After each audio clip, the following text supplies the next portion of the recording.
Welcome to the Lifelong Rivals Sports Podcast. I'm Zach Kaufman here with my good friend Ryan D'Amico.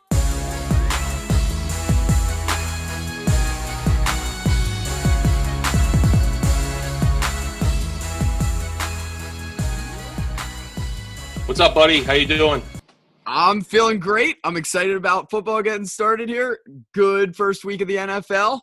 And Absolutely. We're ready to talk about some football here. For sure. Yeah, it's a little different too this week. I mean, for the listeners that don't know, you currently live down in Virginia. I am still here in PA. So this is our first try at the not being in the same room doing the podcast. So hopefully it goes well. Hopefully everything sounds good, and hopefully we get off to a good start here. So I'm looking forward to recapping week one in the NFL, and then we talk a little college as well in there. Yes, sir. We're ready to get started. And you were at the Michigan game over the weekend there. So why don't we start there? You tell us your thoughts from that game and being there, your whole experience. Yeah, absolutely. Like you just said, I was in Ann Arbor this weekend with my family. Went up there. We left Friday morning, came back Sunday morning. So it was an awesome trip. Last year was my first year out there. I'm trying to make this an every year thing. To where I go out there and catch at least one game a season. So man. I mean, it's an awesome place. Ann Arbor is such a cool city. It's weird because I say it has this like vibe, like a certain vibe to it. It's hard to explain. I mean, it really has a cool vibe to it. The people there are really nice. Not even just like, I mean, it's a college town, yes, but it's different in the fact that like there's still like the locals that live there and whatnot. So it's a very, very cool town. I mean, the stadium is smack dab in the middle of the town. Like you roll up, like as you come into town, you roll up over a little hill and then you see it. It just like appears, and it's fantastic. So a very cool experience. The game in itself could have been a little better. I thought they were going to handle business a little bit better than they did. They're still working out some kinks. They're a young team. So with that being said, they still get the win. So they keep trucking on and they keep moving on. I did meet some famous people though, Zach. I was able to meet a handful of Michigan alum. I met Adam Schefter, who everyone knows who Adam Schefter is if you follow along with the NFL. ESPN, breaking news, NFL insider. He always has the inside scoop. I actually ran into him. I also ran into Tim Hardaway Jr. Was actually just recently got a monster contract there in New York. Yeah, somehow. I'm not really sure how. But he just had a great year with the Hawks. But yeah, right. Not deserving of that much money. Right. So how'd you meet those guys? You just came across them? So basically just coming across them. It was just kind of being in the right place at the right time. We were in the Michigan Museum, which is at Schembechler Hall, which is kind of where the players are and where, practices are held and whatnot. And there's a museum there, and we were actually getting ready to exit, and he was coming in because he was actually the honorary captain for the game. And I just happened to see him and was like, hey guys, look, there's Adam Schefter. And we just, said hi and everything, and kind of just a 15, 20-second little exchange. And then we were on our way. Hardaway Jr. was a different story. We were actually down in like the heart of the town, and him and his girlfriend or wife or whoever were just walking hand in hand, and I just happened to look over to my left, and they're walking down the sidewalk, and I was like, guys, that's Tim Hardaway Jr. and we just kind of like said hi to him. Didn't go like fan crazy or anything, but just said, hey, how you doing? Have a good season and whatnot. And he was really nice, really appreciative, and that's awesome. So yeah, that was really cool. And also saw you're starting to get into college basketball a little bit more. Also saw Mo Wagner, who is Michigan's key returning starter this year. He's a center. Kid from Germany. I saw him as well at the football game. Said hi to him. Told him good luck this year. So pretty cool running into some of those guys there in Ann Arbor. I mean, yeah, it was a fantastic trip, dude. It's awesome time, and can't wait to do it again next year. Mm-hmm. That's awesome. How was Schefter in person? I know, like, I met Matthew Berry, another ESPN guy in person, and he was awesome. Like, he was right into telling stories. He was so friendly with everyone, and I was really, really impressed. So I was just curious how he came off to you there. Yeah, no, he came off as a very cool guy. Like I said, we didn't talk to him for too long. He had like a camera crew with him, and you could tell he was getting ready to do some sort of piece for some sort of platform. So didn't want to keep him too long, but he was very nice guy, a very cool dude. Was very welcoming, and for us to say hello and just kind of shoot the shit for 20, 30 seconds or so. So yeah, very cool That's guy. awesome. All right, so let's get in some college football talk here. What game stood out to you over the weekend? Yeah, I mean, I think first and foremost, Zach, you have to look at the big one on Saturday night where Oklahoma goes into Ohio State and just absolutely throttles Ohio State. They win 31-16. Zach, that score Now, is did not you watch indicative. that game? I did. We got back to the hotel. We got a bite to eat. Got back to the hotel, kind of right around the start of that game, and watched the majority of it. So yeah, I watched the majority of that game, and like I said, with the score being 31-16, that score should have probably even been worse because Oklahoma in the first half was just killing themselves, couldn't get the ball in the end zone, missing field goals, fumbles. They really dominated Ohio State, and I was really surprised. Look, I thought that'd be a close game, and I thought Oklahoma could possibly steal that one, but I did not foresee them taking apart Ohio State the way they did. And I think Ohio State really needs to kind of look at themselves in the mirror and try to figure something out because dating back to the Michigan game last year, their last 4 games have been really subpar. I mean, they easily could have lost that Michigan game last year. They lose to Clemson 31-0 the bowl game. Week 1 this year, they have to scratch and claw and come back against Indiana. And then last week, or Saturday, you see them lose to Oklahoma. So, I mean, they really need to figure out something and kind of right the ship here because they're not playing good football right now. Yeah, I got you. I'd only checked in for that one for a little bit. It was 3-3 right around halftime. There wasn't a lot happening, and I had other stuff to do, so I didn't get to stay around and watch that. But it seemed like it got a lot more intense there, a lot more excitement happening in the second half. Big time. Yeah, I mean, I think it was only 3-3 at the half, if I remember correctly. So, yeah, that's where I stopped at. Yeah, the second half was definitely far more exciting. And then some of the other bigger games, there was a nice little plethora of ranked versus ranked matchups Saturday night. Georgia goes into Notre Dame. Notre Dame just gets ranked, and they falter. They let one slip away against Georgia. Credit to Georgia starting a freshman quarterback, going to Notre Dame and getting the win there. USC just dismantles Stanford. That's a big bounce back win for USC after they struggled with Western Michigan last week. They went 42-24. I thought that game would be a little closer. I thought that was actually a game Stanford could possibly win, but they looked a little outmatched there. Clemson and Clemson just keeps rolling, man. I'll be honest. Clemson's really showing me something here because I did not think that they would be kind of this good or as good as they are. They hang on and beat Auburn 14-6 in a defensive battle there. They actually record 11 sacks. Zach does Clemson of Auburn. So their defense is winning. Yeah, defense is winning them these games. That game, I was really impressed with Kelly Bryant's second touchdown run, where he got hit, he spun off a tackler, and then ran the rest of the way. That was some nice running there. I was impressed on that. Absolutely, Kelly Bryant, and he just kind of keeps getting better and better as the season goes on, and that's what they're hoping for. So they get a big win there, and then lastly, Zach, Penn State, the local squad here, they really have no trouble with Pittsburgh 33-14, the in-state rivalry that picked back up last year. Pitt got the win last year.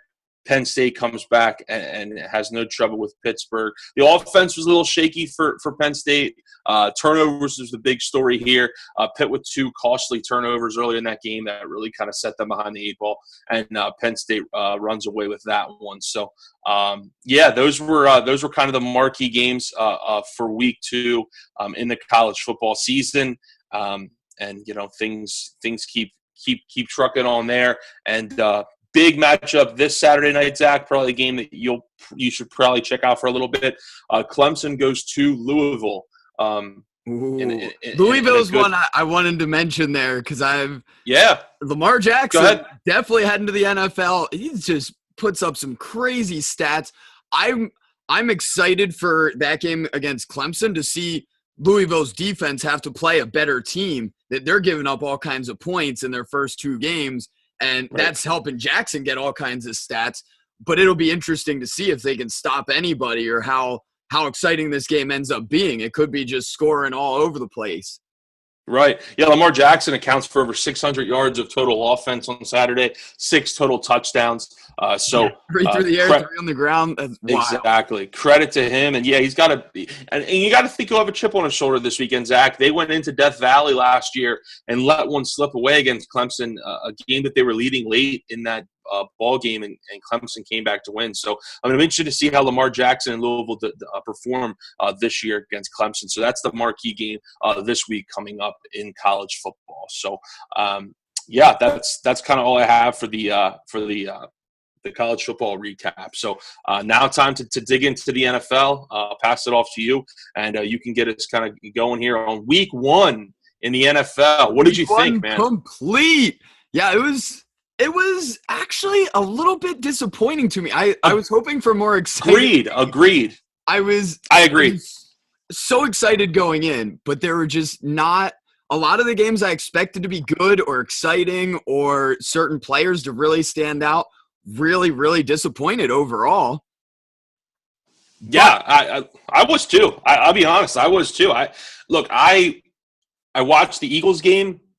It was obviously that was a 1:00 kickoff. Was kind of checking on the scores in other games, and yeah, it was just kind of lackadaisical. And then the 4:00 games were pretty bad as well. So, and even the Sunday night game was, I mean, as far as a game goes, wasn't a great game. So yeah, week 1 was kind of just blah, if you ask me.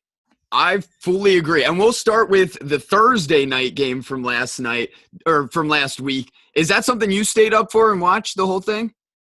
I did pretty much watched the entire thing. Had to get up early the next day to head out to Michigan. So I didn't. I think I went to bed somewhere early fourth quarter. The game pretty much at that point was kind of wrapped up, and the Chiefs kind of pulled away. So yeah, that was. I mean, I did not see that coming. I don't think very many people at all saw that coming. That was wild. The Chiefs. Both of us predicted they'd take the loss. Most people expected that. And Kareem Hunt, I fortunately have him on 2 fantasy teams, so that was helpful to me. He went huge. Alex Smith had a huge game at quarterback. Tyreek Hill had a great game. They just did everything they could. They did anything they wanted against the Patriots and really held back what a lot of people, including myself, thought would be a very dynamic offense there from New England. So I'll be intrigued to see how New England bounces back. I think with their coaching staff, they will be fine. I wouldn't even be surprised if it's the next week or two they just end up running up the score as they go forward with that offense. But completely took me by surprise right there. Yeah, I mean, you hit the nail on the head, man. I mean, Alex Smith throws for 368 yards, 4 scores. If you would have told me that we did our last podcast, I would have said you're crazy, and I would have said there was absolutely no shot in hell that happens. If you told me he did that against the worst team in the league, I would be like, no way. Right. Absolutely. I mean, that's true as well. And then he does it against the Patriots on this kind of stage as they're kind of celebrating their championship. Yeah, and then Tom Brady doesn't throw a touchdown pass. That to me too, says something there that are they going to miss Edelman more than people think, or is the offense going to be as dynamic as some people thought it was going to be? But you're right as to the fact that it shouldn't take them long to right the ship because they play New Orleans next week. Who we saw Sam Bradford light up New Orleans last Right. night. We'll get into that game a little later, but they should have no problems next week against the Saints. Great matchup there for the Patriots. Yeah, that's what I'd expect as well, but I expected them to have not problems like that this week. I knew the Chiefs had a good defense. And one thing very quickly to mention, and it's very unfortunate, we both talked in the preseason about how great of a player and great of a story Eric Berry is, the safety in Kansas City. And unfortunately, Achilles injury. He's going to be out for the season here. So always hate to see that, especially with such a great player. Overcame a lot, overcame cancer. And that's the first game of the season, and he's already done. We had a couple guys get with major injuries week 1, and that's always unfortunate to see. Yeah, that especially for Eric Berry, man. He's actually one of my favorite players in the NFL. Not just from a player standpoint, but from a person standpoint. I mean, he represents the league in such a fantastic way, and your heart just goes out for him for battling back from cancer and now having to deal with this injury and being out for the year. My heart goes out to Eric Berry, and I hope for a speedy recovery because he's, like I said, he's one of my favorite players. Yeah, definitely a great guy from all I've heard as well. And we'll move on to our next game, which was the Shady McCoys versus the 0-16, a.k.a. Buffalo Bills versus the New York Jets, a game I wasn't concerned about at all. But the Bills end up pulling out the game there, 21-12 over the Jets. Not a whole lot of excitement, pretty much what you expect. LaShawn McCoy had a big game. He was in and out with some different injuries throughout the game, but ended up being fine. Jets didn't really do anything. They had Jermaine Kearse as their leading receiver. Their running backs, neither guy, Bilal Powell, Matt Forte, really did much. Again, like I've been saying this whole time, I'm expecting an 0-16 season. I'm not interested in watching this team at all this year. The Bills, not much ahead of them, but they were able to pull out this win.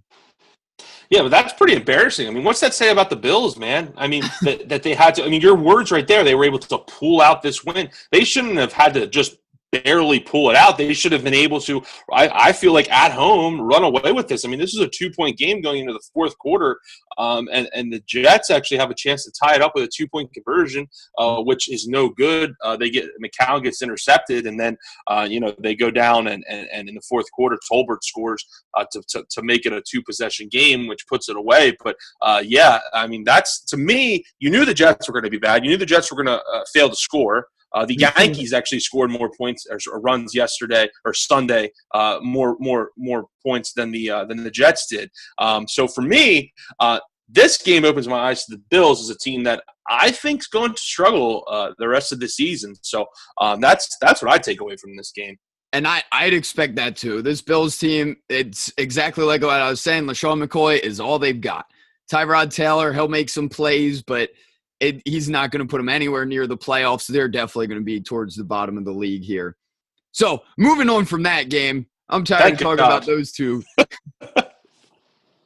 So we'll get to our next game, which was Atlanta barely pulling out a win against the Chicago Bears. And this is a team I've talked up as a team I've been down on with the Atlanta Falcons, and they come out and definitely look like it could be that kind of a season. They barely beat a bad Bears team that keeps getting more and more injured. They don't really have anybody. And the Falcons barely beat them. Tariq Cohen was the big play guy there for the Bears, and the Falcons had to rely on an anomaly performance from Austin Hooper. You will almost never see a more efficient performance. He was targeted 2 times. He caught them both for 128 yards and a touchdown, including an 88-yard touchdown. Do not get all excited about him. I said in the preseason in our preview that he would take a step forward. This is not going to be a consistent thing. This is something maybe every now and then he'll have a game like this, but he was only thrown to twice. He caught them both. One was a monster play, and that's really what he's relying on. That's not going to be consistent at all. I'm still down on this team. I still support what I've been saying the whole time, that they're going to have a Super Bowl hangover and be very low. I think they'll miss the playoffs, but we'll see going forward here. Yeah, I mean, they really did themselves a disservice there, getting off to such a slow start, and they had opportunities to kind of pull away, couldn't get stops defensively against Mike Glennon in this Bears offense. And Tariq Cohen, like you said, was the big guy there on offense for the Bears. Leading rusher and leading receiver. Correct, yeah. I mean, he was targeted 12 times. He had 8 receptions for 47 yards and that touchdown. So, yeah, I think – I'm not sure what to make of this game. I mean, obviously – you tip your hat to the Bears a little bit because they played better, but then you also have to look at the Falcons and say, like, what's the deal? I mean, I mean, Matt Ryan, passing wise, was pretty efficient, 21 to 30 for 321 yards, only the one touchdown. I mean, Julio's only targeted 5 times. I'm not sure what's the deal with that. He only has 4 catches. I feel like they didn't run the ball enough. I mean, when you're up, especially on the road, you kind of want to run the ball a little bit more. So I'm a little concerned about what happened with the Falcons there. And then they have to go home and take on a Green Bay team in week 2 that just got a big win on Sunday. So let's see what they give you against the Packers. I agree. I'll be very interested to see how that game goes next week. So from that point, we're heading to a game that really caught me by surprise. 2 division rivals, Baltimore versus Cincinnati. The Ravens, a team I was very much down on, came out and just shut out the Bengals. I was excited about this Bengals team coming into this season. Andy Dalton just killed them. They didn't have a chance with him throwing 4 interceptions and being sacked 5 times. That's awful. Like, there's nothing they could do. I was interested to see with both of these running back situations what exactly happens, and neither really panned out that well. Unfortunately, Danny Woodhead had some catches early and got hurt. So Terrence West, Buck Allen got some action.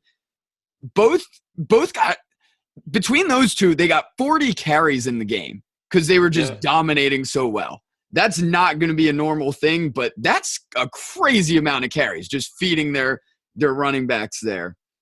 And then Cincinnati, the 3 running backs all got a little bit of action. Nobody really stood out. Like, Gio Bernard does what he does. He catches passes out of the backfield. Jeremy Hill got some carries. Joe Mixon, he showed that he's got some skills, but he didn't really get enough action to really stand out or really show what he's got. So I don't know what to expect with the Cincinnati team now. Like I said, I was high on them before. They come out and just fall flat on their face. That was bad, man. I mean, this was a Ravens team that I thought would kind of struggle this year. And, they very well may continue to struggle. I thought they would struggle a lot. I thought would struggle a lot offensively. They do only manage to just put up 20 points. The defense obviously carried them and was able to force a lot of turnovers with the Bengals. And you kind of stole a little bit of my mojo there. I was going to touch on the fact that the Ravens, like you said, had 40 carries between their top 2 backs. They rushed the ball 42 times. I mean, Flacco didn't have to do anything. I mean, he 17 pass attempts on the game.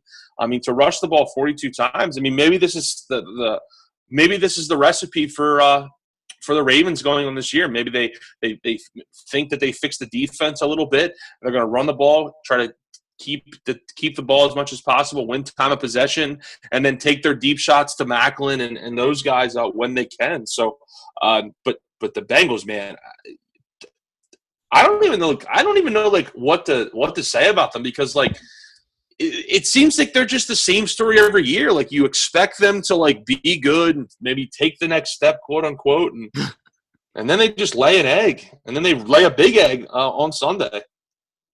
Yeah, huge disappointment. And I'm still amazed looking at this with Baltimore's receivers. They didn't really do anything. Jeremy Macklin only had 2 catches. He led their team with 56 yards. Flacco he only threw for 121 yards. Their offense really didn't have to do anything.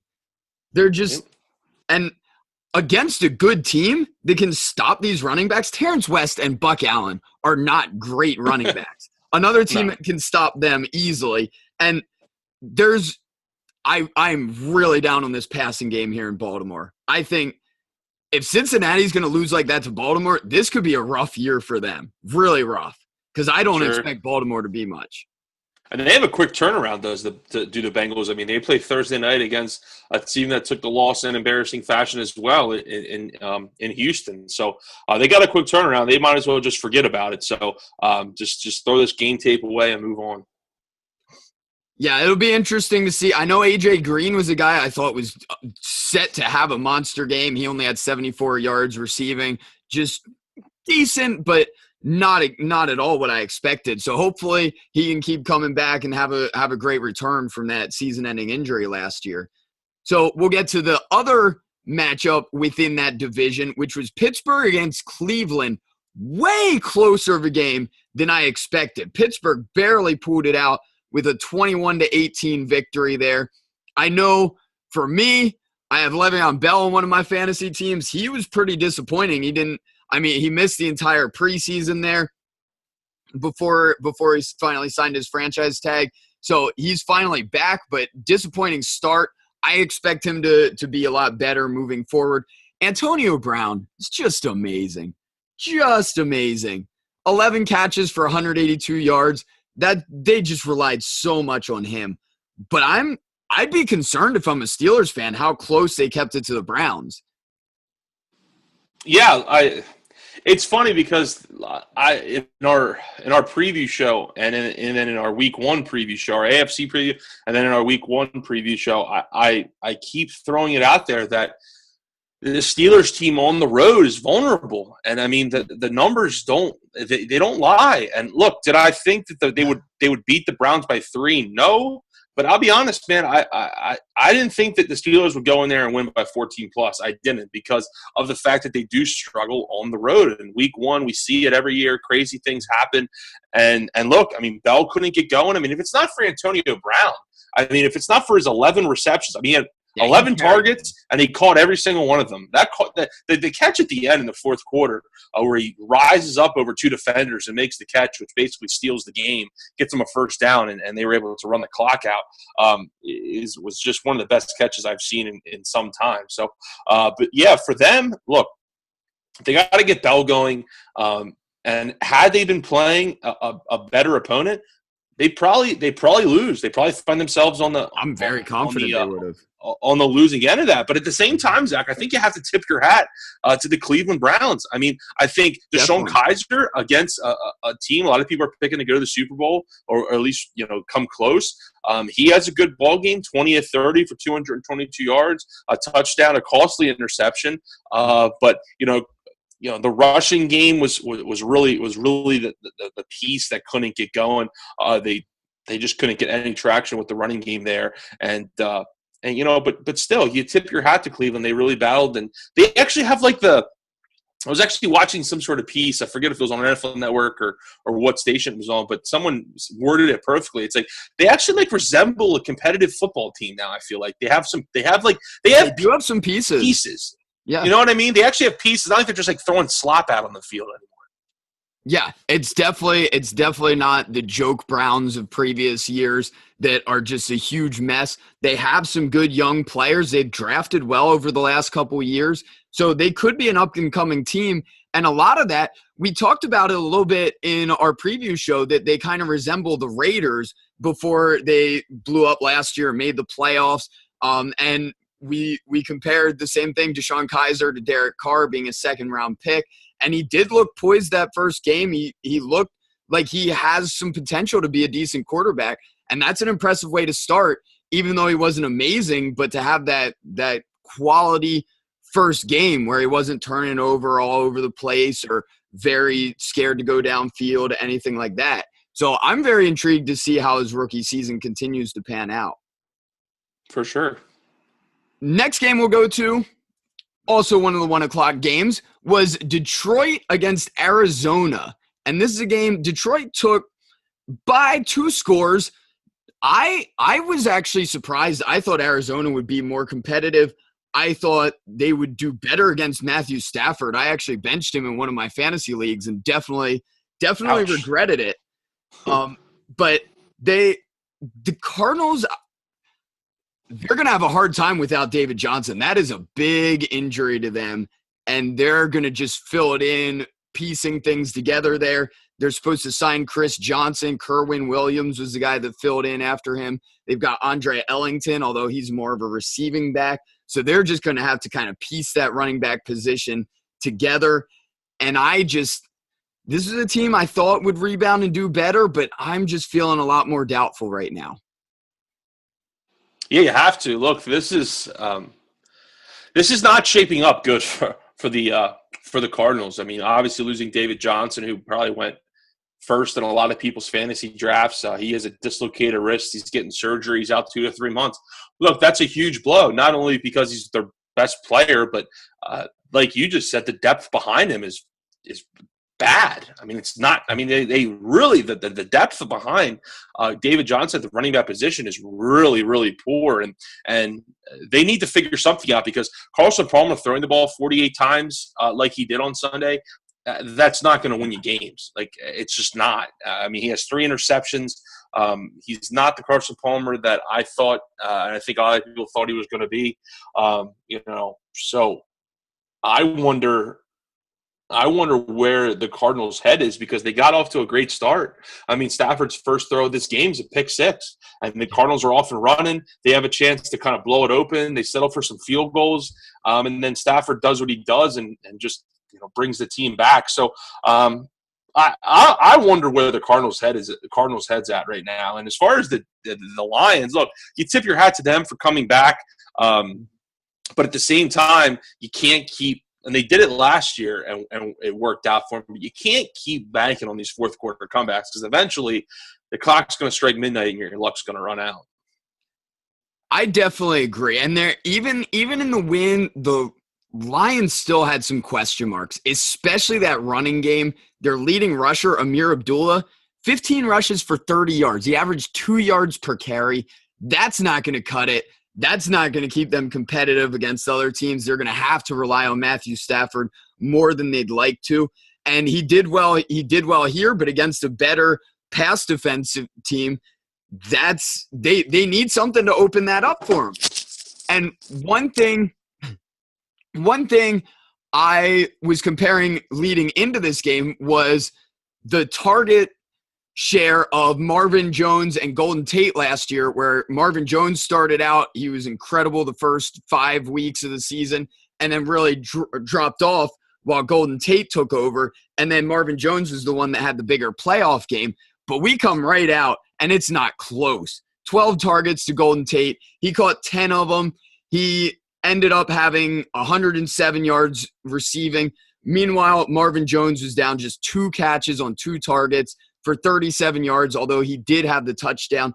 But clearly, Golden Tate is the number one there in Detroit. Not even close to anybody else. And their second leading receiver, rookie Kenny Golladay, had a big game, 69 yards and 2 touchdowns. So that's always nice to see. He had a big preseason, so it'll be very interesting to see if he can continue that moving forward.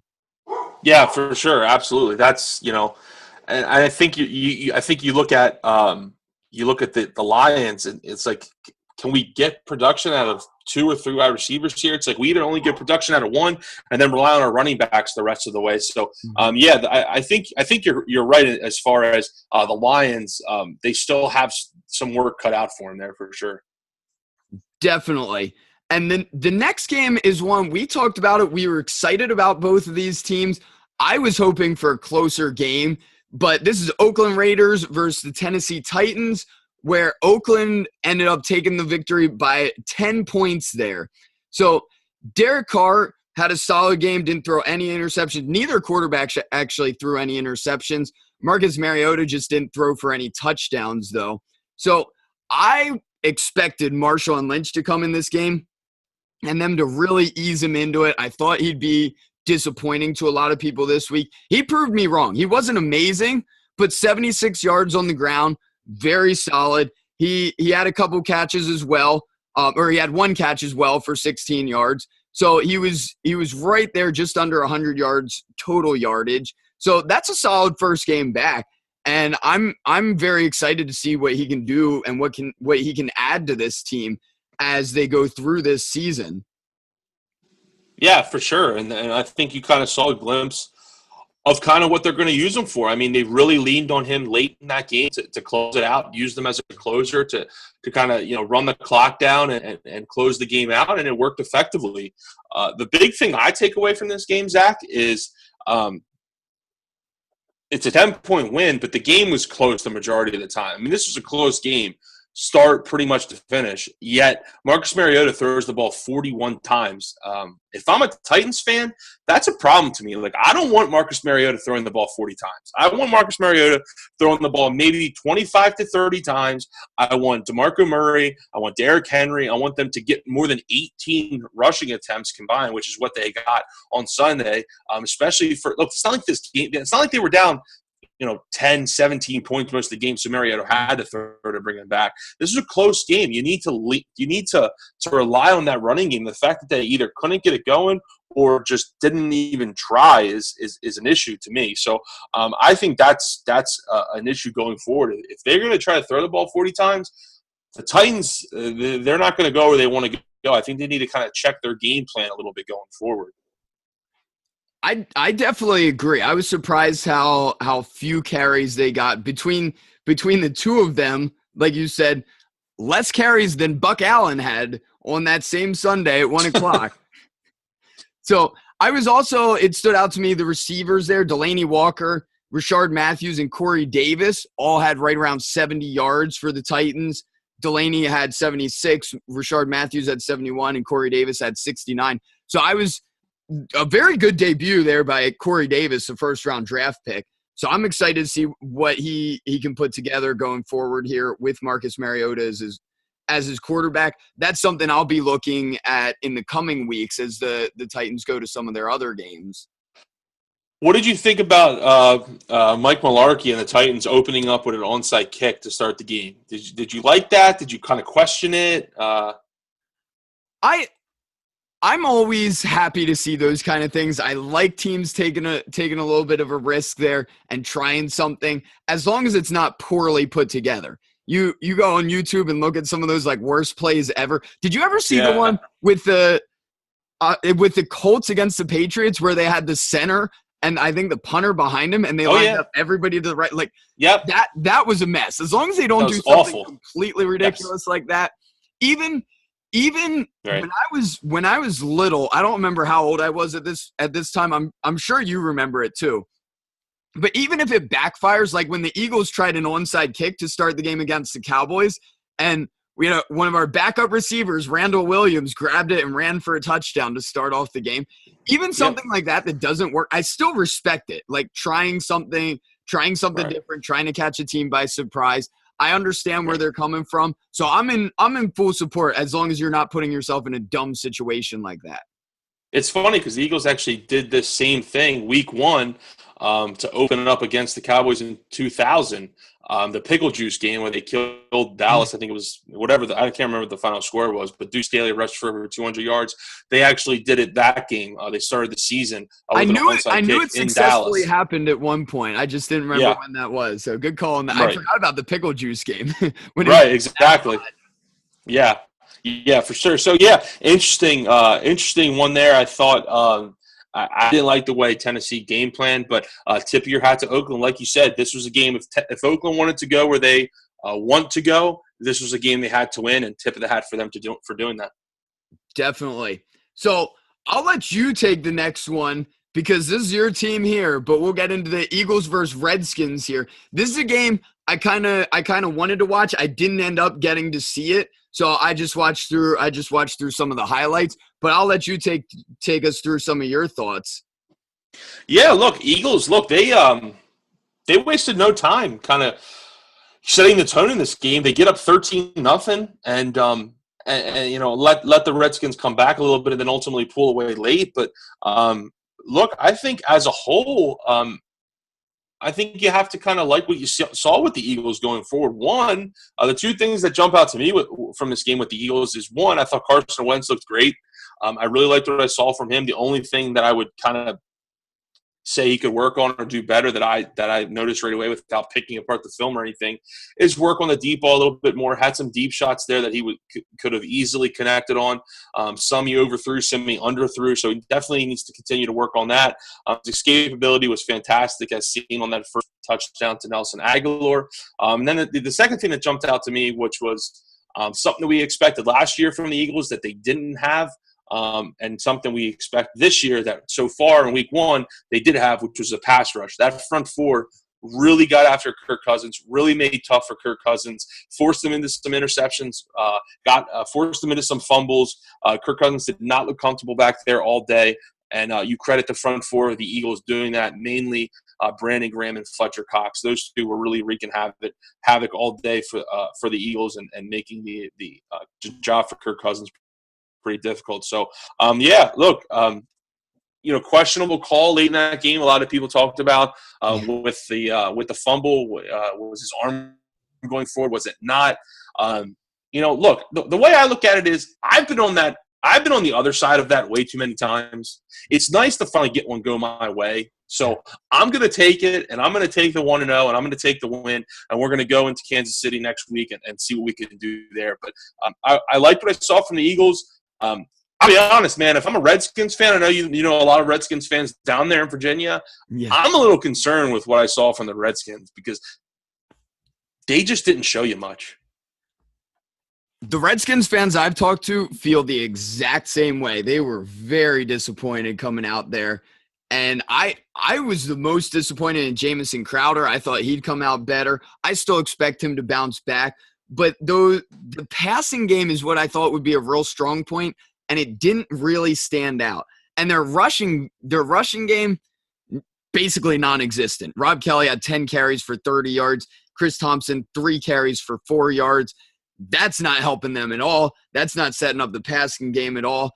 One thing, going back to the Eagles side, I did like one of my things I did in 2 of my fantasy leagues is I paired Rob Gronkowski early with Zach Ertz as his backup, and that feels beautiful right now. Zach Ertz just had a big game, led the Eagles in receiving, 8 catches for 93 yards. He's easily their most reliable receiver. Now that is that a PPR you're in? Yes, it is. One of them's half point, one's full point. Okay, because the one you have him in a PPR league, I'm going to be honest with you. I know it sounds crazy, but I would try to start him more times than not because he's going to get a ton of catches. He's going to get a ton of targets. Him and Wentz have a very good relationship, and a guy I respect and one of my favorite guys I listen to regarding the Eagles. His name is Ray Dinger. He's a Hall of Fame writer in the Philadelphia. He's a well-known name in the city of Philadelphia. He thinks Zach Ertz. He actually came out and said he thinks Zach Ertz is going to break the franchise record for receptions this year. Wow. And he's off to a good start with 8 receptions in week 1. So you have a good thing going there with Ertz.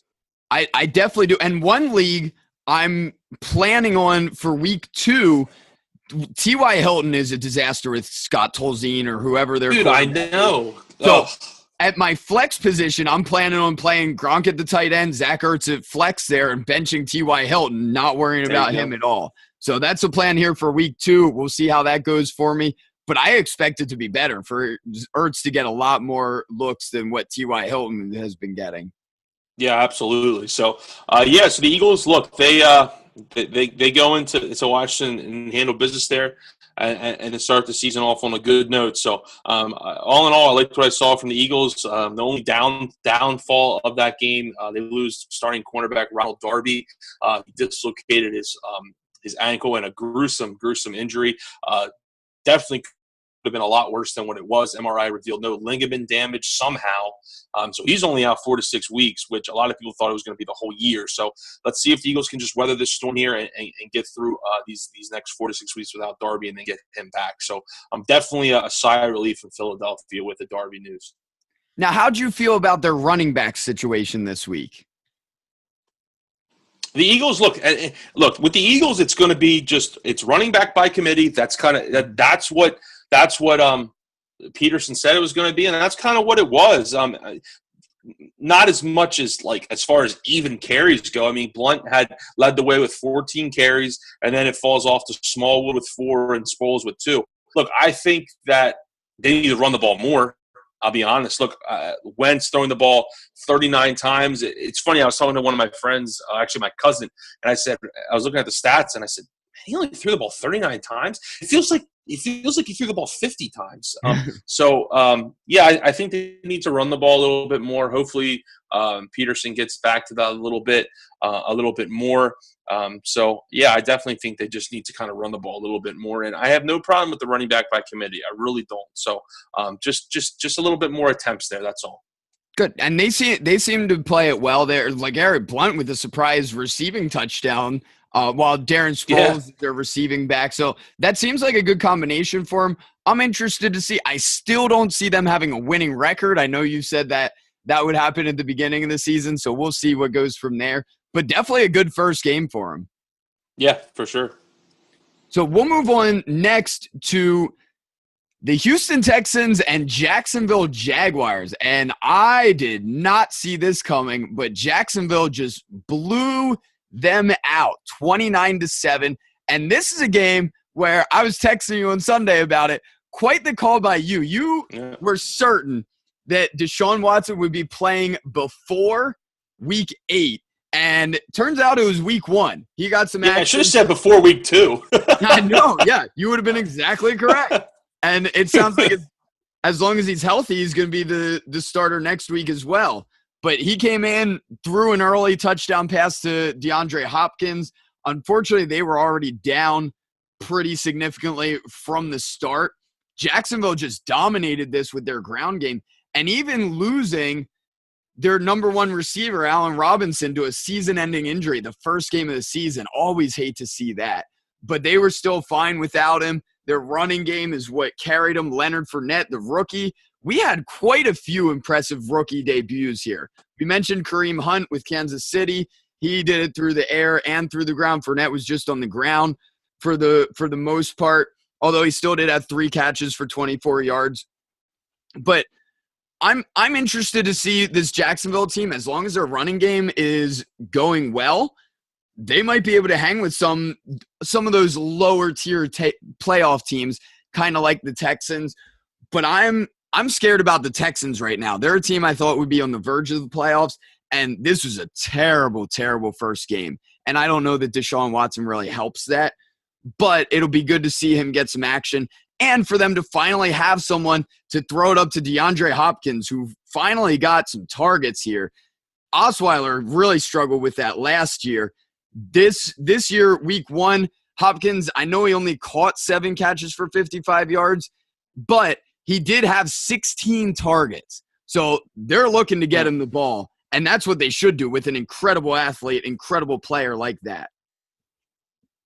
Yeah, it's about time, man. I mean, we talked about it in a bunch of our podcasts saying, get DeAndre Hopkins the ball somehow, some way. And look, it looks like they're listening. Like you said, 16 targets. You got to expect that's just going to continue. They're going to continue to look his way. And Watson's been named the starter for Thursday night against the Bengals. What better way for a young quarterback to kind of settle in and lean on one of the better receivers in football, and DeAndre Hopkins, that you can just kind of throw it in his direction, and more times than not, he'll come down with it. So to me, though, yeah, this is definitely a surprising game. Definitely did not see it coming. Look, the Texans have been 9-7 the last 3 years.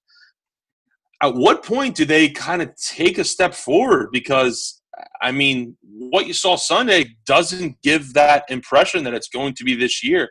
The fact that Jacksonville could go in there and just demolish them the way that they did. I mean, the defense for Jacksonville, my goodness. I mean, Calais Campbell, the former Cardinal, he has 4 sacks by himself.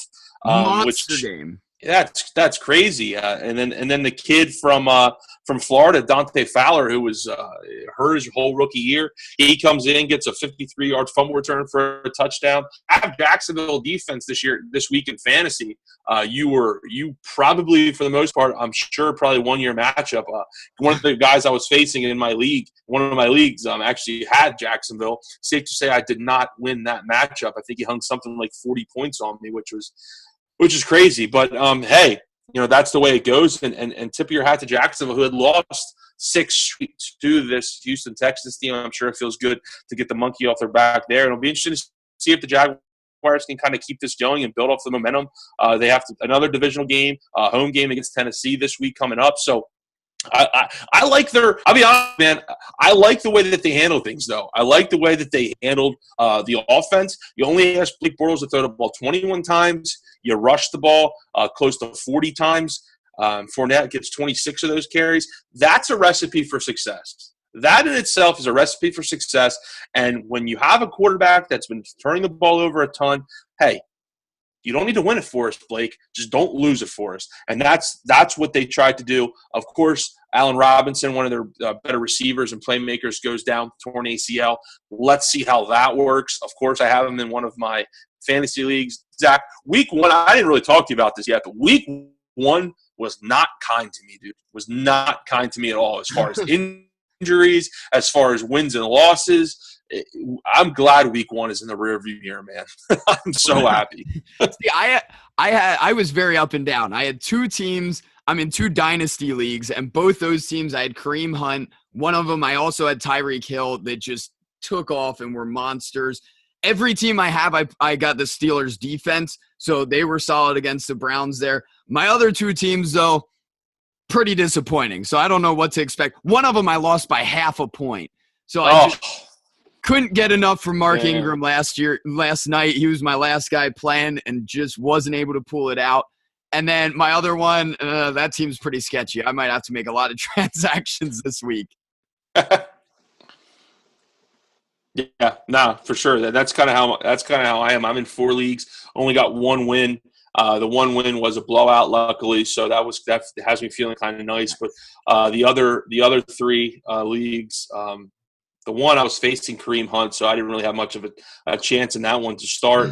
And then a couple of my other leagues, I had some injuries that I have to kind of worry about. So, yeah, it's definitely for me. Definitely didn't get off to the best start I want. But hey, those are the breaks, and thus is fantasy football. So we'll just keep on keeping on. Yeah. So let's move to the 4 o'clock games, man. All right, let's get to that. So the first one we'll address is we've got the Colts played the Rams. Was that a 4 o'clock game or is that 1 o'clock? That was 4 o'clock. Okay. Yep. I was thinking it might have been 1 o'clock. But this was a monster surprise. At the highest scoring team of the week is the LA Rams. The LA Rams? Yep.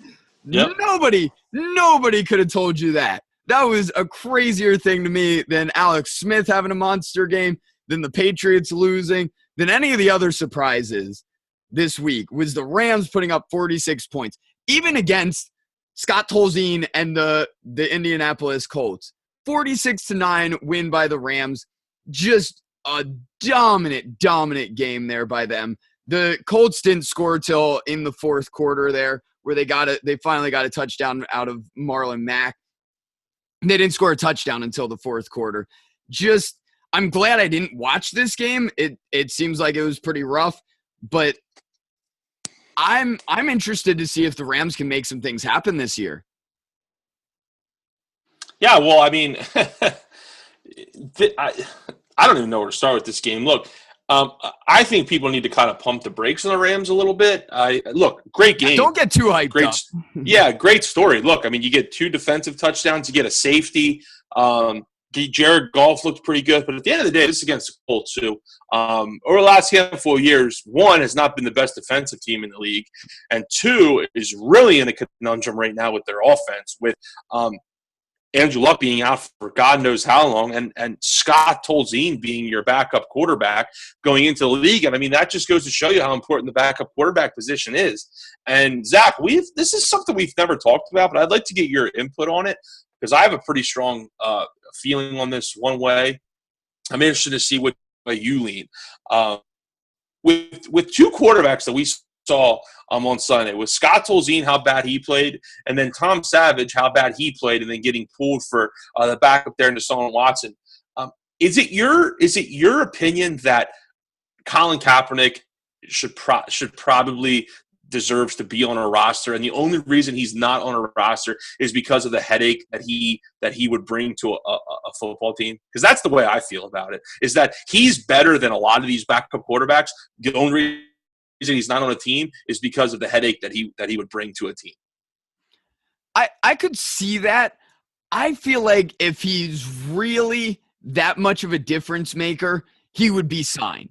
He might be a slight step up, but it's something where if I'm a team like the Colts and I have Scott Tolzien, who's terrible, is it worth it for me to invest in this terrible barrage of media or haters or whoever it is that's going to make a big deal about it?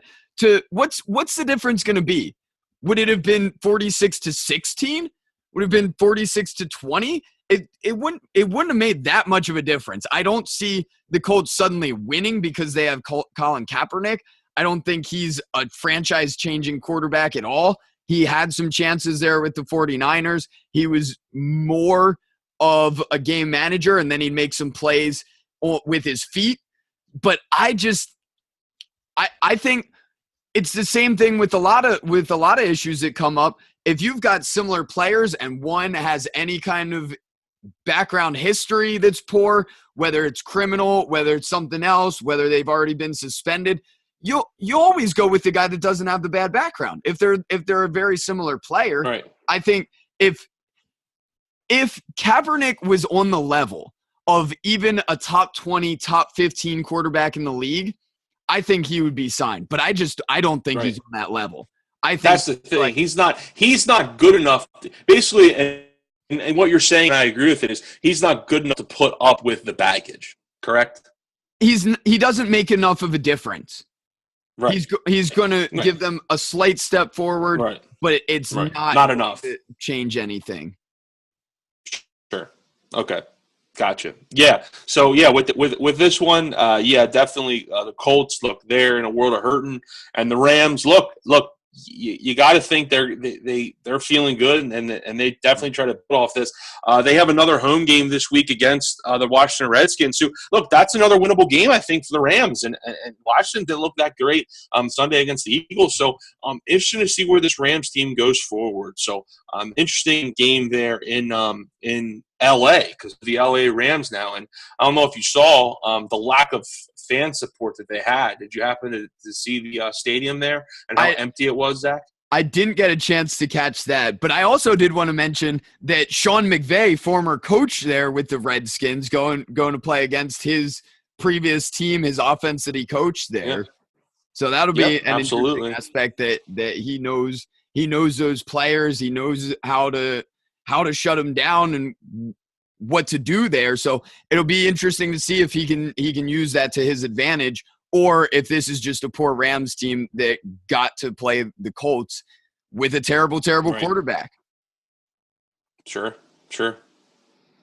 Yeah, and then, like I said, with the stadium there, with the LA Rams, possibly even worse than a turnout than the Rams was the San Francisco 49ers. I don't think, if you didn't see the Rams one, you probably didn't see the 49ers one. There was a photo that was circulating on social media. I'll send it to you via Twitter, Zach, after we get done with the podcast. And there was a photo that was tweeted out by a San Francisco reporter at the start of the second half and of the stadium from the press box. And Zach, when I say that there probably wasn't 5,000 people in the stands, I'm being serious. The stadium was, empty. It looked like 2 hours before game time, where fans just kind of start to file in and they're just lingering around. That's what it looked like. It was amazing. There was nobody there in the second half of that Carolina-San Francisco game, and rightfully so. Carolina goes into San Francisco and just absolutely picks apart San Francisco. Not a close game, 23-3, and the 49ers, to rely on Brian Hoyer to throw it 35 times. We talked about this repeatedly going into the season, that he's in the better group of the bad quarterbacks in the league, but you can't do that. You're not going to win that way. And that's something, part of it was because they were having to play from behind from the start, that they lost every single quarter until the fourth quarter was completely scoreless. Carlos Hyde, 9 rushes for 45 yards. That's good yards per carry. They just didn't give him the ball. He had 9 rushes. They just went away from him because they were in a hole from the start. But even so, it wasn't that big of a hole that they should have needed to go away from him right away. So I'm a little bit disappointed to see that. I think he's their most talented player, and it's not close. I know he's had his health issues, but you got to give the ball to Carlos Hyde if you got him on your team.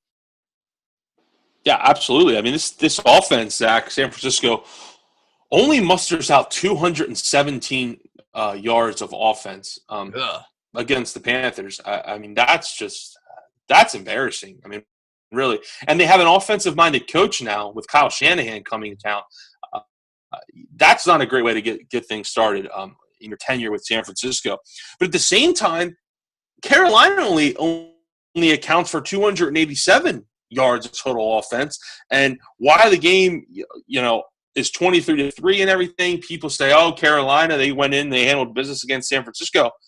I didn't really like what I saw from Carolina. I watched bits and pieces of that game via NFL Red Zone and Sunday Ticket and whatnot that I have at my dispense. But look, Cam Newton, I didn't think looked all that great, as I said that he wouldn't. 171 yards, 2 touchdowns, missed a couple wide open receivers, missed a wide open Ed Dixon in the end zone for an easy touchdown. There's not a guy 10 yards by Ed Dixon, and Cam Newton just sails it over his head. So, look, they had the game plan that the Niners probably should have had.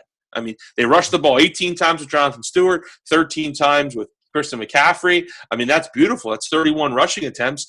Probably something the Niners should have tried to do. But, going to be a long season for the 49ers, Zach. And, again, I'm still not a big believer in the Carolina Panthers. I'm very disappointed in the Panthers as well. Nobody really stood out on that offense. And against a better team, you can't do that. They're going to lose to most of the possible playoff teams if they're going to come out and play like that and just be mediocre all around. I mean, obviously they can handle the 49ers. They don't have much talent there. Quick shout out to Pierre Garçon. He did lead them in receiving yards with 81. That makes up about a third of their total yards. Like, they just, man, the 49ers are not going to be worth watching this year. It's just, and the not at all. Panthers, especially on offense. And guess what, Zach? It's not going to get any better. They might not be able to crack 200 yards this week because they have to go to Seattle this week. Yeah, although Seattle was disappointing. Good luck. So I still don't see that. I could see it as a big comeback game big bounce back game for the Seahawks, that they just go in and crush the 49ers. Right. And that would be great to see out of the Seahawks. And that's the next game we'll move on to, with Seattle playing Green Bay and losing to Green Bay by 8 points. I was so excited for this game. And what a letdown. This game was just, it was so disappointing. It was just it was a lack of excitement. There was just, Green Bay had that third quarter where they put together 2 touchdowns. Other than that, no touchdowns the entire game. I was just very, very disappointed with this game, even though I sat through the entire thing. Ty Montgomery did stand out to me. He looked better than I expected. I thought he might have some struggles. He only had 54 yards rushing, only averaging 2.8 yards per carry, but he seemed to have more of an impact on the game. Just some of the key rushes he had when they needed first downs, and also making a couple plays in the passing game. He had 4 catches for 39 yards. So it was good to see him play well. Obviously, Randall Cobb, Jordy Nelson, still looking good there. That passing offense for Green Bay should come around. One person did mention to me this morning that we were talking about, he felt like because so many top-end players don't play in the preseason, basically week 1 was garbage because all the starters are getting used to playing and getting used to being back. So that's something I hope that it was just an off week for week 1. Some of those games I was excited about. A lot of those games I was excited about turned out to be disappointing. Not the high-scoring matchups I thought or the excitement that I thought. So hopefully that can turn around week 2. Yeah, I think that's a good point. I heard that as well. That same chatter as far as teams not, people not playing, so they're not as productive. To me, a couple of things that stand out. Look, I was really surprised with the way that the Packers defense played. That's what I took away from this game. Look, the Packers defense last year was downright terrible, and they really showed me something against the Dogs. And this game flipped when the Seahawks actually have a pick six in the first half, and it gets called back because of a block in the back, an unnecessary block on the back by a Seattle defender on Aaron Rodgers, and they ultimately don't score, and that's kind of where the game is swung. But yeah, look, that's what I took away from this game was the Green Bay defense. And if the Green Bay defense can play anywhere around that level, look, Green Bay will be another great team this year, and it will definitely have a chance to make a deep run. As far as Seattle goes, look, defense was kind of there for them. Didn't let this high octane Packers offense at home, put up the points that they're accustomed to. But Russell Wilson offense just couldn't do anything. And they just could not do anything. And as far as just watching it as a spectator, rough game to watch. So hopefully things pick up definitely in week 2, like you said. Definitely a sloppy game. And one thing I forgot to mention, Eddie Lacy's revenge game here came out with 5 carries for 3 yards. This guy is done. We talked about he had those weight bonuses in his contract over the summer. He's going to be out of the NFL very shortly. I was very disappointed in him. They should get Thomas Rawls back this week, so hopefully that's a little clarity to their running back situation.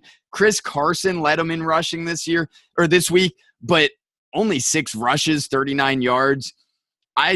Seattle's got to get something going there, and hopefully it's Thomas Rawls when he comes back. Yep, definitely needs something from the running area. Russell Wilson can't do it all by himself. But as it is every year, though, it's week 1. Can't get too high and you can't get too low. So still an early season. You definitely like to get the win under your belt week 1. But, still a long way to go. And both of these teams should end up being top teams within the NFC. We'll see. We should see that displayed when they start playing other teams going forward. Last game for Sunday that we'll get into was the Sunday night game, my Dallas Cowboys versus the New York Giants. And this is a game I enjoyed watching because of how well the Cowboys handled the Giants.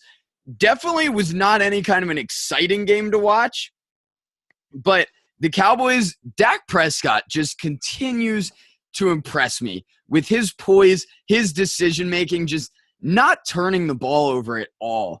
So reliable there at quarterback, and it's exactly what the Cowboys need with this team. They had Ezekiel Elliott, played well, had 104 yards on the ground, 24 carries.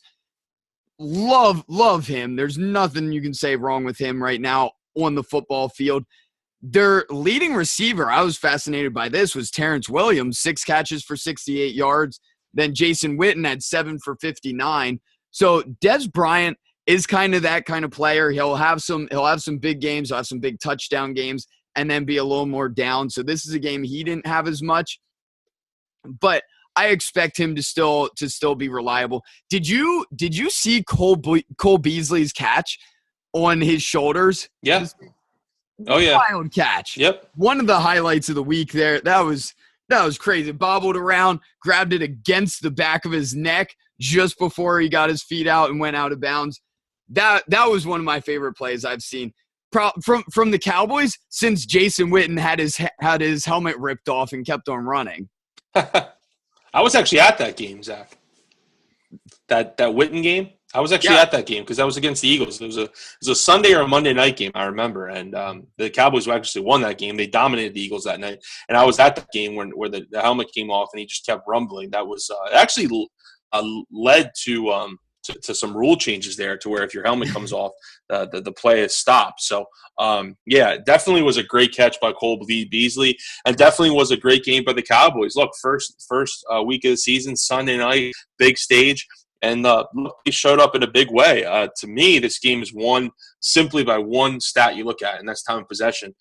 Dallas possessed the ball for almost 10 minutes more than the New York Giants, and that first half, they seemed to just have the ball the entire first half. And look, obviously Odell Beckham doesn't play, and that hurts the New York Giants. But at the same time, I mean, this is a New York Giants team that has a lot of weapons, whether it's Marshall they bring in, he was an MIA. Ingram, the rookie tight end, he doesn't do anything. Sterling Shepard. I mean, the list goes on and on. Yeah, Paul Perkins. The problem is, right, the problem is, though, Zach, is that offensive line was really, really bad. And if that offensive line is going to be that way the rest of the season, it's going to be a long year for the New York Giants because, I mean, let's be honest, the Cowboys, they're not one of the best defensive teams in the league. They're about I would label them as average, and they just manhandled the Giants' offensive line, dude. I mean, they just manhandled them. Eli Manning didn't hardly have any time to throw, and the numbers speak for itself. So, and look, it's crazy. I mean, it's crazy with the Giants. I mean, they had 12 rushing attempts. 12. That has to be the lowest amount of attempts in week one. I mean, 12. That's like teams have 1.25. Like that's so bad. This team. Look, I said this team would take a step back. The Giants this year, and I'm standing by that. And I said even more so from what I saw on Sunday night against the Cowboys. I could see that they definitely need some. I feel like multiple players to step up and be far better. And I thought it'd be someone like Sterling Shepard or Brandon Marshall, the veteran coming in, and just huge disappointments. Eli Manning missed Marshall bad on one pass where Marshall was wide open on the left side of the field and just couldn't get him the ball there. I think Ingram was one. I respect the 4 for 44 he put up in that first game. He's a rookie tight end. That's his first game in the NFL. I think he'll continue to improve and not be amazing, but be similar to that, putting up around 50 yards, maybe getting in the end zone. But they need more out of Sterling Shepard and Brandon Marshall, and especially Paul Perkins. Like 7 carries for 16 yards is just that'll never cut it. Never cut it. I mean, Zach, when your leading receiver as far as reception goes is Shane Vereen, that's a problem. I mean, really. I mean, that's just telling you he doesn't see anything down the field or he doesn't have enough time to throw, and he's dumping the ball off to Shane Vereen. So, look, the Giants, they have their work cut out for them. They really are in a tight spot here, and they have some tough games coming up as well. They have to – their next 3 games, Zach, at home against Detroit, at Philadelphia, at Tampa Bay. So they really did themselves a disservice on Sunday night. And good luck to them going forward because they're going to need it. I would love to see them start out 0-4 right there. Absolutely. Absolutely. Absolutely. So we'll get into the Monday night games here. I wasn't able to watch either of these. Is that anything you were able to check into last night? I watched the first game, and I watched maybe a little over a quarter of that second game, and then I went to bed and I fell asleep. So the first game, though, I did watch pretty much start to finish. And that game, I was so impressed. Minnesota is the receiving group out of those two. Minnesota playing the Saints that I would not have appreciated at all. I was not that excited. I'm pretty sure I called them mediocre in the offseason, and they just came out and dominated. Adam Thielen had 9 receptions, 157 yards. Stephon Diggs had 93 yards. He had 2 touchdowns. I believe both were in the first half. Those receivers, there's nothing the Saints could do. And we knew the Saints defense was bad. They were bad last year. They haven't made a lot of improvements. They drafted a couple players. But to just be dominated, and then Dalvin Cook crushed them on the ground too. Another rookie running back having a great debut. He had 22 rushes for 127 yards. And I was just very disappointed with what the Saints put forward. Drew Brees, he was fine. He threw for almost 300 yards. It was 291 yards. He threw for a touchdown. Didn't get much at all on the ground. They had Adrian Peterson, 6 for 18. Alvin Kamara, 7 for 18. Mark Ingram, 6 for 17. All right around 3 yards per carry. They need more. They need something to happen with that running game. And they need to have anything happen. Anything on that defense. they've got to bring in somebody to make plays. This Minnesota offense is not a great offense, but they seem like it last night. They don't have it, man. The Saints don't have it. The defense has been an issue for a long time, and the defense is going to continue to be an issue this year. The goal for the Saints has been and will continue to be until they actually put some attention onto the defensive side of the ball is to outscore teams, and they couldn't outscore the Vikings last night. To me,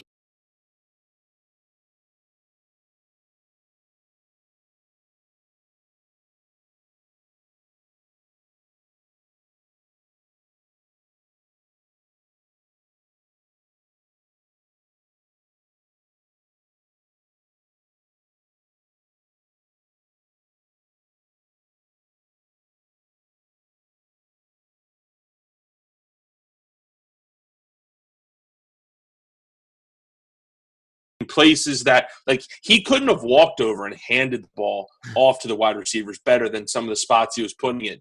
And he was pushing the ball downfield. Sam Bradford gets this knock on him. We saw it in Philly and we saw it in St. Louis, or when he was with the Rams, is he doesn't press the ball downfield. He takes those little 4, 5, 6 yard dump offs. He wasn't doing that last night. He was pressing the ball downfield, 15, 20 yards downfield to Thielen and Diggs, and really just had a fantastic game. And look, I said I thought the Vikings could dethrone the Packers this year, and I'm standing by that. And look, I know it's week 1, and I know they play the Saints, whose defense is really bad, but I think defensively is where the Vikings are going to make their hay. They were really good defensively last night against a good offensive team in the Saints. So, I like what Bradford did last night. Love what Dalvin Cook did, and it's going to be interesting to see if the Vikings can keep that going forward, because let's remember, Zach, this team did start the year 5-0 last year before losing to the Eagles, and then kind of just spiraled out of control. So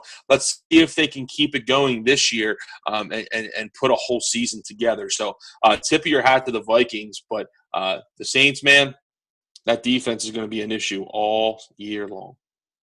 Definitely is. And one call I wanted to point out, I talked about some of my poor calls earlier, saying that AJ Green would have a monster game. He was kind of mediocre. I said Marshawn Lynch would be disappointing. He was pretty solid.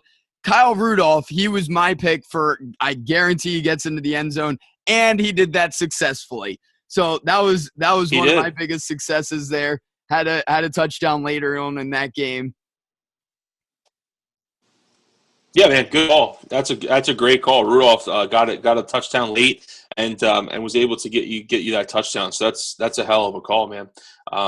So the last game, which is obviously a game that neither one of us really paid much attention to, was the Broncos hosting the Chargers. Which look, good game.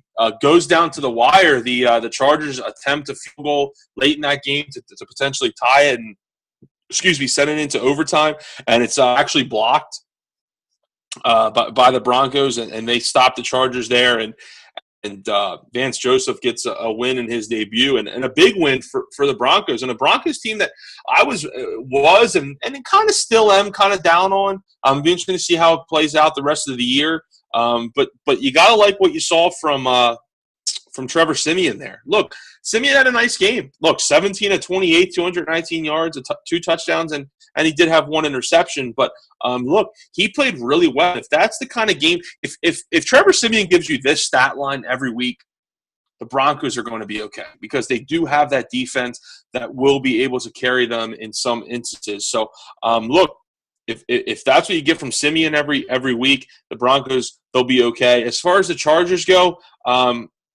Rivers was okay. The running game couldn't get going probably as much as they wanted it to. Gordon ripped off. He had 18 attempts for 54 yards, but his longest run, 21 of those yards, of those 54 yards, came on 1 carry. So other than that long run he had, the rest of the night really wasn't that good. The Chargers were a team that I thought would really take a step forward this year, and still may. This is a tough matchup week 1 to get Denver in a primetime spot. So going to be interesting to see how that plays out. But yeah, tip your hat to Trevor Siemian. That's my biggest takeaway from this game, Zach.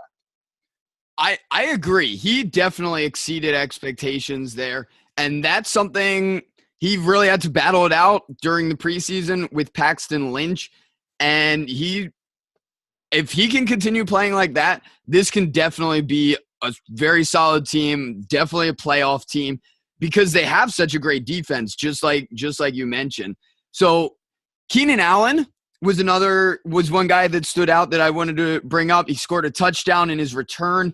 If you recall, he was hurt the first game of last season, kind of like Allen Robinson was this season. So it's good to see him come back and get in the end zone. Hopefully he can return to form. He's a great player. He's just had some injury issues in the past. So it'd be great to see him be over that and continue producing. Broncos receivers, just like we talked about, I know you were very down on them, encouraged me to bench Emmanuel Sanders. That was pretty much a lose-lose for me, because if I had benched him, I would have started Jamison Crowder, who was a disappointment anyway. So either way, didn't turn out great for me, but fortunately, that was a league I had Kareem Hunt in, so it didn't matter putting up 40-plus points there and helping carry me to victory. Demaryius Thomas, easily the leading receiver there in Denver, had 5 catches for 67 yards. So as long as Simeon's playing like that, I feel like we can be pretty comfortable with the receivers they have. Even with a down week from Emmanuel Sanders, I think he'll bounce back as they move forward, unless Trevor Siemian has a big drop off and starts playing like a Tom Savage or a Scott Tolzien that ends up getting benched. So hopefully for the Broncos' sake, he can keep that going. We'll have to see moving forward. So looking forward to week 2 here, what are some of the games that really stand out to you, Ryan, that you're excited about going into next week? Yeah, that's the big thing. We'll take a look at some of these, just highlight some of the matchups that we're looking forward to, and I think week 2 has a lot more to offer, Zach, than week 1. Obviously, one that stands out to me is obviously the Eagles going to Kansas City, 2 1-0 teams. I think for me, obviously it's my team with the Eagles, but to me, I'm just interested to see how the Eagles stack up against a team like the Chiefs. Okay, the Chiefs, they have a huge win against the Patriots, a team that's kind of been a mainstay in the AFC the last handful of years. You have to go to Kansas City, which is a tough place to play. Let's see how the Eagles match up here against Kansas City. Look, I'm not asking the Eagles why I would hope they go in there and beat Kansas City. If they can at least be competitive and come out of there with like a 3-point loss or something like that, I kind of view that as a win in a sense. So I'm interested to see how they perform. And then another matchup, Zach, that I'm really looking forward to is the the primetime game next week are really good in those respects. But I'm going to look at a 1:00 game next week in Minnesota going to Pittsburgh. Oh, you took I like my what I saw favorite from one. I was oh, damn. Sorry. Well, no. Look. I'll save it for you then. That's fine. So the other one that I was going to talk about is Green Bay and Atlanta, the Sunday night game, which is supposed to be the top game of the week, is the Sunday night game. And Green Bay going to Atlanta. Let's see what Atlanta offers at home against Green Bay, and let's see if Green Bay can build on that big win against Seattle. So that's a rematch of the NFC Championship game from last year. So I think that is a game that could definitely live up to the hype. So I'll let you kind of talk about the games that you like. Yeah. Obviously, one is Minnesota-Pittsburgh. I'm sorry about that. No problem. You're completely on point. Packers and Falcons is one I do want to watch to see if that comes to fruition, what I've been saying about the Falcons being disappointing this year after they barely beat the Chicago Bears. So that's a game I will be watching for sure. I have zero interest in the Lions-Giants Monday night game. I already watched the Giants in primetime, and it was terrible. Not tuning into that one. But the other two that really stood out with me, the Vikings and Steelers, love that matchup. I want to see the Vikings against a better defense. The Steelers aren't amazing on defense, but better than the Saints if they can still produce the way they did. I want to see how Dalvin Cook looks against a slightly better defense if he's still just as dominant and could be one of the top running backs moving forward. over the next decade or so. I'll be very interested to see there. And then to see Pittsburgh as well, that a team that some thought could be towards the AFC Championship game, more of a team that's kind of flatlined, where the Vikings are on the come up, to see how those two teams compare to each other. And then the other one, I'm going to go a hometown pick, although I am excited about the Eagles-Chiefs, that Andy Reid versus former team rivalry. I've got to go Cowboys-Broncos. The Broncos, we talked about their great defense. We talked about the poise of Dak Prescott against that defense. I'm interested to see how that goes, that matchup in particular. And then to see Trevor Siemian, like we talked about, if he can continue to be a reliable quarterback and someone that can get the Broncos into the playoffs and potentially even winning a game or two in the playoffs, although I really don't see that happening. But if he can continue to play like he did against the Chargers, that can be a good team, and the Cowboys will be a great test for that. Yeah, I'm glad this game's on at 4:30. I'm glad this is a 4:25 kickoff because I can watch the Eagles at 1, and then I can flip. I can just stay right there on Fox and watch Dallas go to Denver and potentially have a fantastic game there. So, yeah, look, I think that's really going to be a good kind of test for the Cowboys there. So, yeah, look, definitely some better matchups next week versus week 1. So it's excited to get the ball rolling here on the NFL season. And look, both of our teams are 1-0, Zach. We're happy campers over here, right? Yes, sir. Tied in first place. Final thought. Favorite food in the entire world. I have to pick steak. I'm going to pair it with some vegetables. Last time I made it with asparagus. What a great choice. Oh, 100% steak and asparagus. You can pair any kind of vegetable, put a potato, baked potato, sweet potato. Steak is the best food in the world.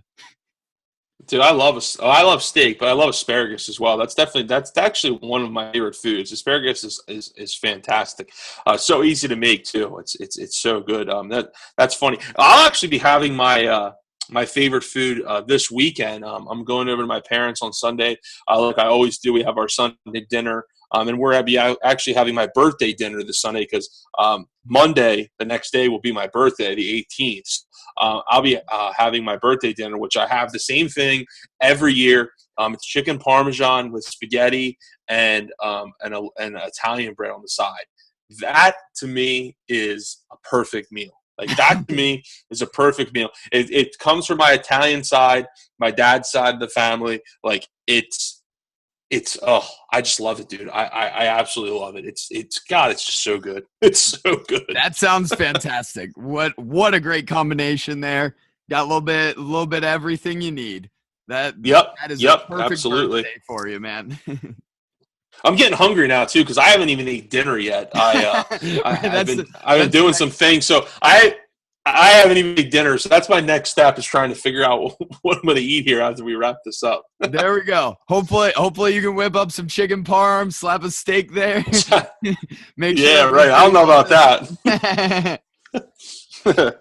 All right, good stuff, man. Make sure you give us a follow there. Subscribe to our podcast. We'll be coming out with new episodes every single week, talking about the previous action in college football, in the NFL, and the upcoming week, just like we did today. And as it gets closer to basketball season, we'll start talking about that a little bit as well, working in some college basketball and some NBA.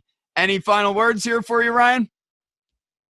No, man, just you basically hit the nail on the head. Give us a follow, give us a like, give us a share.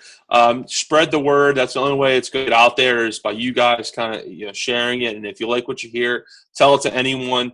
Please just kind of put us out there. And if you like what you hear, let us know. And if you don't like what you hear, let us know what we can work on. I mean, we're always up for some suggestions. So I'm just really stoked that football season is finally here, and having football on Saturday and Sunday now for some time is just, it's music to my ears, and it makes me so happy. So good show tonight, Zach. Looking forward to the next one, and that's all I got, buddy. There we go, everyone. It's football season here. Whether you're watching, whether you're playing, whether you're following it, whether you're playing fantasy football, enjoy it. That's what we get excited about here coming up in the fall. I know I'm coaching it as well. So all about football right now. It'll be a great time. Stay tuned. Enjoy your week.